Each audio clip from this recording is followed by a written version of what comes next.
بسم اللہ الرحمن الرحیم۔ السلام علیکم۔ آج 27 جون بروز جمعہ ہم بات کریں گے دو اہم کیسز کے حوالے سے۔ سپریم کورٹ آف پاکستان میں ریزرو سیٹس کیس کی سماعت، جس میں جوابی دلائل دیے ہیں حکومتی جو وکلا ہیں ان کی جانب سے، اٹارنی جنرل آف پاکستان اور ساتھ مخدوم علی خان صاحب جو کہ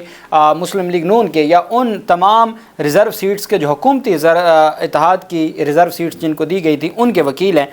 دلچسپ بات یہ ہے کہ پاکستان تحریک انصاف کے وکلاء نے کیس اس طرح سے بنا دیا کہ اب ان کو باقاعدہ طور پر یہ کہنا پڑا ہے، اور جو انہوں نے پہلے دلائل دیے تھے جوابی دلائل اس سے طویل ہیں۔ پہلے تو دلائل ہی کچھ نہیں دیے تھے، ان کو لگتا تھا بس جائیں گے اور ایسے ہی کیس ہمیں مل جائے گا، الٹیمیٹ ملنا ہے۔ لیکن پاکستان تحریک انصاف کے وکلاء نے وہ فیصل صدیقی ہوں یا سلمان اکرم راجہ صاحب ہوں یا حامد خان صاحب ہوں، جس طریقے سے انہوں نے کیس بنایا تو مشکلات تو ضرور ہیں۔ اچھا، حامد خان صاحب نے جب اپنے دلائل مکمل کیے تو عدالت میں جس طریقے سے آج بڑی تلخ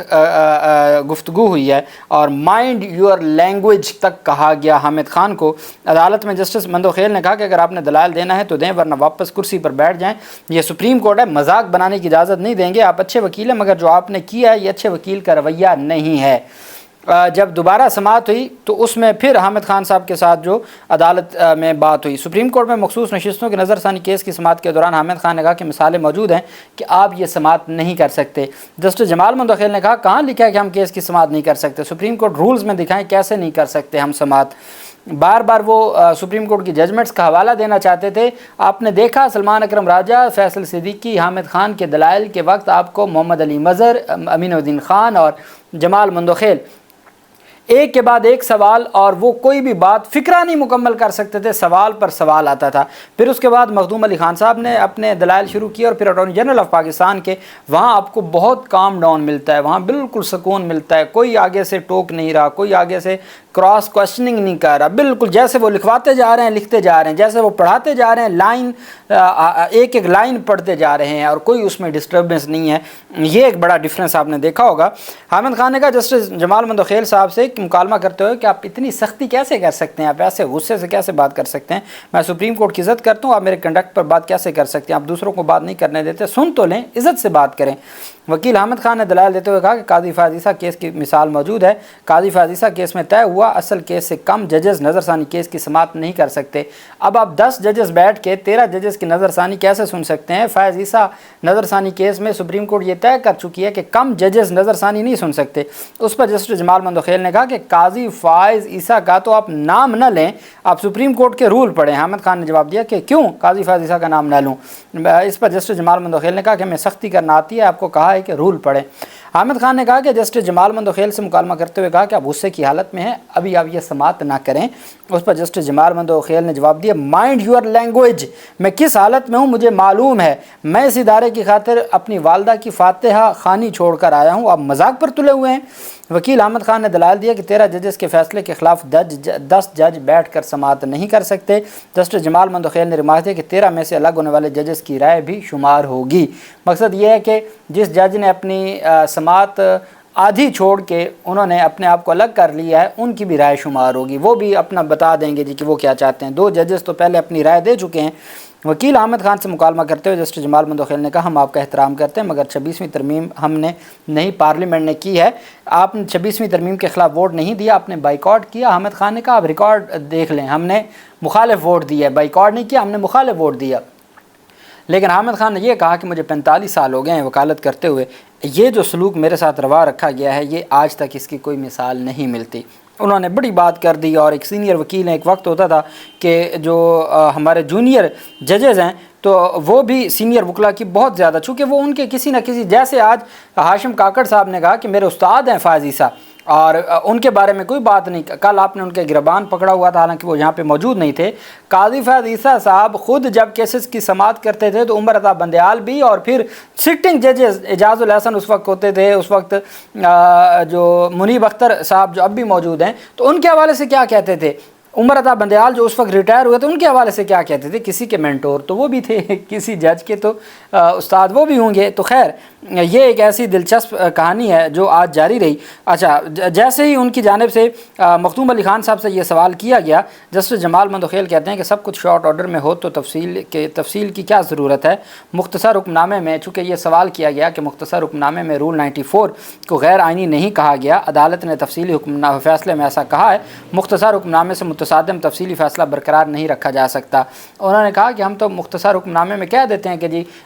جو اپیل ہے وہ ڈسمس ہے یا اپیل الاؤڈ ہے، اور جو ریزنز ہیں وہ بعد میں دی جائیں گی، تو کیا اس کا مطلب یہ ہوا کہ ہم جو ریزن ہیں یا کیسے وہ الاؤ ہے یا کن کن وجوہات کی بنیاد پر الاؤ ہے وہ ہم بعد میں بتا دیتے ہیں؟ یہ مندوخیل صاحب نے کہا مختصر آرڈر میں ہم اتنا ہی کہتے ہیں، وجوہات بعد میں دیں گے، شارٹ آرڈر تو بالکل ہی مختصر ہوتا ہے۔ یہ کیسے کہہ سکتے ہیں کہ جو شارٹ آرڈر میں نہیں وہ تفصیلی میں نہ آئے؟ سب کچھ شارٹ آرڈر میں ہو تو تفصیلی کی ضرورت کیا ہے؟ اچھا، مزے کی بات یہ ہے کہ میجورٹی ججمنٹ کے صرف 2 جج موجود ہیں، محمد علی مظہر اور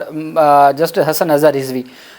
مجال ہے کہ انہوں نے اس 8 رکنی جو میجورٹی فیصلہ ہے اس کو ڈیفینڈ کیا ہو، جیسے امین الدین خان صاحب اپنے فیصلے کو ڈیفینڈ کر رہے ہیں، جمال مندوخیل صاحب اپنے فیصلے کو ڈیفینڈ کر رہے ہیں، اور کہیں نہ کہیں اگر میجورٹی ججمنٹ کو بھی ڈیفینڈ کرنے کی کوئی چند پوائنٹ کی بات ہے، چند پرسنٹیج کی بات ہے، تو وہ بھی مندوخیل صاحب کہہ رہے ہیں، ان 2 معزز ججز کی جانب سے کوئی نہیں کیا گیا، یہ حقیقت ہے۔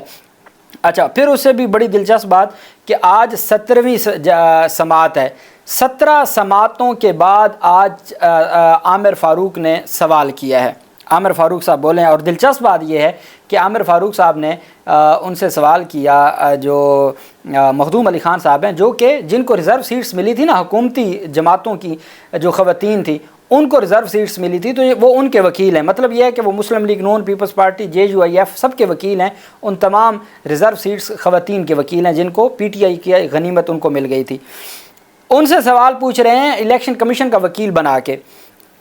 عامر فاروق نے جب خاموشی توڑی اور وکیل مخدوم علی خان کو الیکشن کمیشن کا وکیل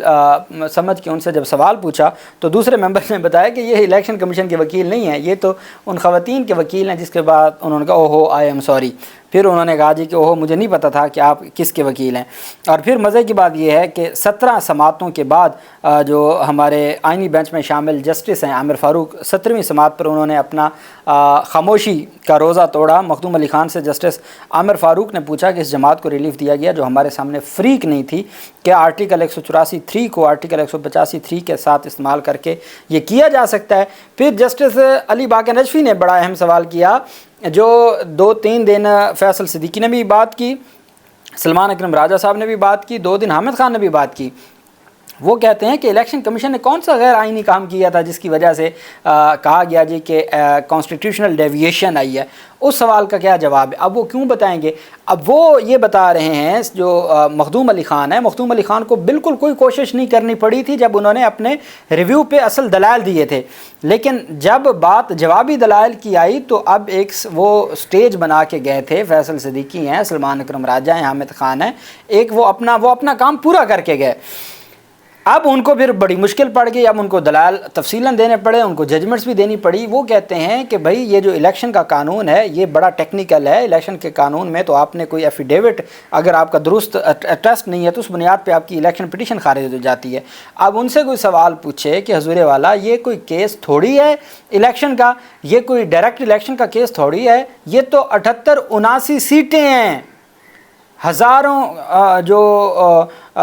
لوگ ہیں ایک کانسٹیچوئنسی میں جو ووٹ دیتے ہیں، یا لاکھوں بھی کئی کانسٹیچوئنسیز ہیں جہاں پہ ووٹ ہوتے ہیں، تو ایک کانسٹیچوئنسی میں اگر آپ 90,000 ووٹ ایک فریق کو پڑتا ہے تو آپ اندازہ لگائیں کہ 79 سیٹیں ہیں، اور لوگ جب ووٹ دے رہے ہوتے ہیں، جب ریزرو سیٹس، جب آپ جنرل سیٹوں کے کاغذات نامزدگی جمع کرواتے ہیں تو ساتھ آپ ریزرو سیٹس کے بھی کاغذات نامزدگی جمع کرواتے ہیں۔ جب ووٹر ووٹ دے رہا ہوتا ہے ان کو پتہ ہوتا ہے کہ یہ ہمارا جنرل سیٹ پہ ہے اور اس کی وجہ سے ہمیں یہ بندہ ریزرو سیٹ پہ آئے گا، تو ان کو پتہ ہوتا ہے اپنے کینڈیڈیٹ کا۔ یہ اتنی اہم چیز ہے، یہ ہو نہیں سکتا۔ اچھا، اٹارنی جنرل آف پاکستان نے دلائل شروع کیا، انہوں نے کہا جی 94 رول کو جو ختم کیا گیا یہ درست نہیں ہے۔ انہوں نے 1992 کی ایک ججمنٹ دی، 12 ججز کی ججمنٹ تھی 1992 کی، اس میں ایک کوئی لا تھا اس کو ختم کیا گیا تھا، تو سپریم کورٹ نے کہا تھا کہ بغیر 27A کا نوٹس کیے اٹارنی جنرل آف پاکستان کو یا وفاق کو سنے قانون نہیں ختم کیا جا سکتا۔ اس کے اوپر انہوں نے کہا جی 12 ججز کی ججمنٹ ہے تو 8 ججز نے اس کو کنسیڈر ہی نہیں کیا، تو یہ کیسے ہو سکتا ہے؟ اس پر پھر مندوخیل صاحب نے کہا کہ یہاں اس کیس میں ریزرو سیٹس کے کیس میں آپ کو 27A کا نوٹس ہوا ہے، آپ کو باقاعدہ سنا گیا ہے، اس وجہ سے جس ججمنٹ کے اوپر آپ ریلائے کر رہے ہیں نا، جس کو آپ کہہ رہے ہیں کہ لینڈ مارک ججمنٹ ہے اس کیس کے حوالے سے اور صرف اسی ججمنٹ کے اوپر ریلائے کرتے ہوئے ریویو منظور ہونے چاہیے، اس میں کہا گیا تھا 27A کا نوٹس نہیں ہوا، یہاں 27A کا نوٹس ہوا ہے۔ اور دوسرا انہوں نے کہا کہ جب قانون میں کوئی ترمیم کی جاتی ہے یا قانون کو کالعدم قرار دیا جاتا ہے، وہ ایکٹ آف پارلیمنٹ ہے، رول ایکٹ آف پارلیمنٹ نہیں ہے۔ رول کیا ہوتا ہے؟ وہ جو اتھارٹی بناتی ہے on the basis of the act, لیکن وہ اتھارٹی بناتی ہے۔ الیکشن کمیشن نے یہ رول بنائے، یہ کوئی پارلیمنٹ کی قانون سازی نہیں تھی جس کو ختم کیا گیا، یہ رول وہ ہیں جو ایک اتھارٹی بناتی ہے۔ اس وجہ سے آپ یہ نہیں کہہ سکتے کہ قانون کا لدم نہیں ہو سکتا تھا یا اس قانون کو دیکھا نہیں جا سکتا تھا، قانون کا معاملہ بالکل ڈیفرنٹ ہے۔ اور پھر اس کے بعد جو آئین اور قانون کی اگر وضاحت کی جائے تو انہوں نے کہا کہ رول 92 ہے وہ بالکل ڈیفرنٹ چیز ہے۔ اور پھر امین الدین خان صاحب نے کہا دیکھیں جی، پی ٹی آئی کی یہ ریزرو سیٹس خواتین کی تھی نا، تو جب یہ مسلم لیگ نون یا پیپلز پارٹی یا باقی جماعتوں کو دی جائیں گی تو وہ بھی تو خواتین کو دی جائیں گی، وہ بھی تو مائنورٹیز کو دی جائیں گی، وہ کون سا مردوں کو دے دی جائیں گی؟ مقصد یہ ہے کہ خواتین کو دینی ہے نا، اس جماعت کی خواتین کو نہ صحیح تو اس جماعت کی خواتین کو دے دیں، بس خواتین کو ہی جانی ہے۔ یہ بڑی دلچسپ صورتحال تھی۔ سپریم کورٹ الیکشن رولز کے رول 94 کی وضاحت کو تسلیم کرتے ہوئے انہوں نے کہا کہ کس طریقے سے پاکستان تحریک انصاف کے لیے راستہ کھولا گیا۔ پاکستان تحریک انصاف، پھر بار بار کہا جاتا ہے کہ وہ ہمارے سامنے MNAs آئے نہیں ہیں، وہ آتے۔ اب سلمان اکرم راجہ صاحب نے کہا کہ ان کا خیال تھا جمال مندوخیل صاحب کا کہ ان کو ہمارے سامنے آنا چاہیے تھا، ایفیڈیوٹ دینا چاہیے تھا کہ وہ کس جماعت کے تھے۔ انہوں نے کہا 8 ججز نے یہی تو کیا ہے، ان کو کہا ہے کہ آپ جا کے اپنے ڈکلیریشن دیں کہ آپ 8 فروری کو کس جماعت کے کینڈیڈیٹ تھے۔ وہ ایفیڈیوٹ جو سپریم کورٹ جمال مندوخیل کہتے تھے سپریم کورٹ میں جمع کروانا چاہیے، وہ ایفیڈیوٹ 8 ججز نے کہا جہاں الیکشن کمیشن کو وہ آئینی ادارہ ہے اس کو جمع کروائیں، اور ساتھ جو جماعت ہے وہ ان کو اگر ایڈمٹ کر لیتی ہے یا کنفرم کر لیتی ہے تو وہ اسی جماعت کے ہوں گے۔ تو سلمان اکرم راجہ صاحب یہ کہہ کے تھک گئے کہ حضور والا 80 کے 80 لوگ آزاد تھے، ایک ہی دن میں وہ سنی اتحاد کونسل میں سارے کے سارے گئے چونکہ پی ٹی آئی کا حکم تھا، اور بیرسٹر گوہر علی خان نے کہا تھا، اور پھر وہ 80 کے 80 واپس آ گئے ہیں سپریم کورٹ کے فیصلے کے بعد، کوئی ایک بھی مسنگ نہیں ہے۔ تو پھر آپ کیسے کہہ سکتے ہیں کہ جی نہیں وہ تو اپنی مرضی سے آزاد تھے یا اپنی مرضی سے سنی اتحاد کونسل میں گئے تھے۔ اب اگر مخصوص نشستوں کا جو معاملہ ہے اس کے اوپر ابھی تک جو ہے ہماری سماعت ہے وہ جاری ہے، اور یہ کہا جا رہا ہے کہ اٹارنی جنرل آف پاکستان کے دلائل جاری ہیں، اور آج ہی چونکہ صبح 9:30-10 بجے سماعت شروع ہوئی تھی اور اس وقت تک شام ہو چکی ہے اور یہ سماعت جاری ہے، اور مجھے یہ لگتا ہے کہ آج ہی مختصر فیصلہ سنا دیا جائے گا، اور اٹارنی جنرل آف پاکستان کو اور باقیوں کو بس ایک فارمیلٹی کے لیے سنا جا رہا ہے، ان کو کہا جاتا ہے چلیں آگے بڑھیں، بس یہ نوٹ کر رہے ہیں، کوئی آپ کو وہ سوال نہیں مل رہا ہے، کوئی آپ کو کراس کویشچننگ نہیں مل رہی، اور آئین کے آرٹیکل 106 اور آئین کے آرٹیکل 51 کی جو تشریح کی جا رہی ہے، سلمان اکرم راجہ صاحب پہلے ہی واضح کر چکے تھے کہ اس کا کوئی تعلق اس کے ساتھ نہیں ہے، وہ بالکل ڈیفرنٹ چیز ہے۔ جسٹس جمال مندوخیل نے کہا کہ جسٹس جمال مندوخیل نے موجودہ بینچ کو کیسے کہا ریویو اور اپیل میں فرق ہے، یہ بات حامد خان صاحب نے کی تھی کہ ریویو کا مطلب ہوتا ہے نظر ثانی وہی کر سکتا ہے جس نے نظر اول کی ہو، تو اس وجہ سے ایک تو ریویو آپ سن نہیں سکتے تھے، اور دوسرا ریویو کا سکوپ اپیل کی طرح نہیں ہوتا، جو باتیں آپ مین کیس میں ڈسکس کر چکے ہیں وہ یہاں نہیں کر سکتے۔ ریویو میں کوئی اور جج بیٹھ کر ساتھی ججز کے فیصلے کو نہیں غلط کہہ سکتا، میں اپنے فیصلے کو تو درست یا غلط کہہ سکتا ہوں، کسی ساتھی جج کے فیصلے کو غلط نہیں کہہ سکتا، یہ خود جمال مندوخیل صاحب کہہ رہے ہیں، جو بات حامد خان صاحب کہہ رہے تھے وہی بات تو جج صاحب نے کر دی، اور پھر اس کے باوجود جو چیزیں ہیں وہ آگے نہیں بڑھ رہی، اور آج مجھے لگتا ہے کہ یہ فیصلہ محفوظ ہو جائے گا، اور فیصلہ محفوظ ہونے کے بعد فیصلہ مجھے بھی پتہ ہے آپ کو بھی پتہ ہے، لیکن حقیقت یہ ہے کہ جو پریشانی اور جس طریقے سے جس لینتھ میں اٹارنی جنرل آف پاکستان کو سننا پڑا ہے، مخدوم علی خان کو سننا پڑا ہے، وہ واضح طور پر ہے کہ ان کے لیے وہ مشکل میں پڑے حکومتی وکلا، اور ان کو پہلے اتنا آئیڈیا نہیں تھا، پہلے مختصر اپنی بحث کر گیا، وہ تو پھر پاکستان تحریک انصاف کے وکلا نے ایچ اینڈ ایوری تھنگ عدالت کے سامنے رکھی، تو وہ جو بھی آگے فیصلہ کریں یا جو بھی اپنا مائنڈ ڈسکلوز کریں، لیکن مسائل اتنے بڑھ گئے تھے کہ اب ان کے لیے اور کوئی آپشن نہیں تھی۔ یہی وجہ ہے کہ جو آئین اور قانون ہے وہ بڑا واضح ہے، مخصوص نشستیں اور یہ بار بار جو بات کی جاتی تھی امین الدین خان کی جانب سے کہ مخصوص نشستیں پی ٹی آئی کے حصے کی کون سا دوسری جماعتوں میں مردوں کو دی جانی ہیں، خواتین کو دی جائیں گی نا، تو اس وجہ سے خواتین کے حق تو محفوظ ہیں، خواتین کے حقوق تو محفوظ ہیں، بس یہ بات ان کی جانب سے کی گئی ہے۔ اب دیکھنا یہ ہے کہ یہ آج ہی فیصلہ آتا ہے یا یہ ایک دن، مجھے نہیں لگتا کہ یہ ایک دن دیا جائے گا، جو شام تک سماعت کہہ رہے ہیں فیصلہ آج ہی آئے گا۔ جو بھی فیصلہ ہوگا، جو ججمنٹ ان کی تھی جس کو انہوں نے کہا تھا یہ لینڈ مارک ججمنٹ ہے، اس کو بینچ نے مسترد کر دیا۔ ایک تو اس میں 27A کا نوٹس ہوا تھا اور دوسرا اس میں کسی قانون کو کالعدم قرار دیا گیا تھا۔ یہاں رول ہے، رول قانون نہیں ہوتا، رول اتھارٹی بناتی ہے، پارلیمنٹ نہیں بناتی۔ اس وجہ سے رول 94 کو جو ختم کیا ہے بینچ نے، تو آپ یہ نہیں کہہ سکتے کہ وہ 12 ججز والی جو ججمنٹ ہے وہ یہاں پہ اپلیکیبل ہوگی۔ یہ بات آج واضح کر دی اور اس کے بعد پھر اٹارنی جنرل آف پاکستان دوسری طرف چلے گئے کہ جی پی ٹی آئی تو تھی نہیں، پی ٹی آئی تو یہ نہیں وہ نہیں، وہ جو جنرل باتیں ہیں۔ اللہ پاک پاکستان کا حامی و ناصر ہو۔ بہت شکریہ، اللہ حافظ، پاکستان زندہ باد۔